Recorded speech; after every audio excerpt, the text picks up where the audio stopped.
فاستبقوا الخیرات، اللہ تعالیٰ نے ارشاد فرمایا کہ نیکیوں کی طرف جلدی کرو.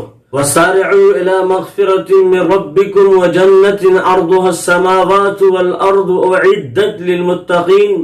سورہ آل عمران آیت نمبر 133 کے اندر اللہ تعالیٰ نے ارشاد فرمایا کہ جلدی کرو اپنے رب کی مغفرت اور جنت کی طرف جس کی چوڑائی آسمانوں اور زمین کے برابر ہے، جو پرہیزگاروں کے لیے تیار کی گئی ہے، متقی کے لیے تیار کی گئی ہے.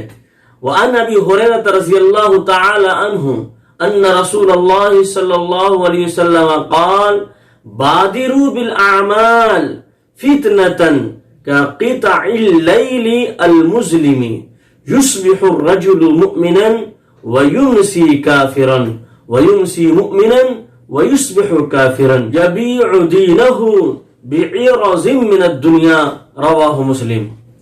حضرت ابو ہریرہ رضی اللہ تعالیٰ عنہ سے روایت ہے، وہ کہتے ہیں کہ اللہ کے رسول صلی اللہ علیہ وسلم نے ارشاد فرمایا نیک اعمال کرنے میں جلدی کرو، ایسے فتنوں کے آنے سے پہلے تو شب تاریک کے مختلف ٹکڑوں کی طرح، اندھیری رات کی طرح یک بعد دیگر رونما ہوں گے.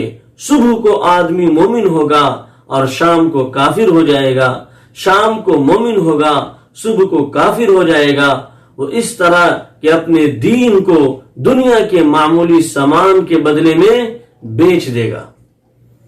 اس حدیث کے اندر خبر دی گئی ہے قیامت کے قریب پے در پہ فتنوں کا ظہور ہوگا.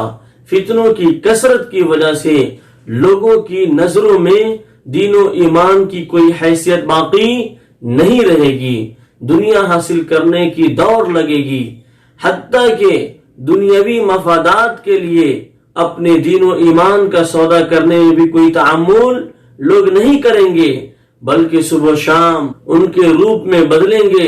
چنانچہ ان بہروپیوں کی آج کثرت ہے جو صبح و شام بدلتے رہتے ہیں اپنے آپ کو، شام کو کچھ بولتے ہیں، صبح کو کچھ بولتے ہیں. کسی کو دین و ایمان پر استقامت نصیب نہیں ہوگا. اس لیے اللہ تبارک و تعالیٰ سے دین پر استقامت کی دعا کرنی چاہیے اور زبان سے جھوٹ نہیں بولنا چاہیے، وعدہ خلافی نہیں کرنا چاہیے.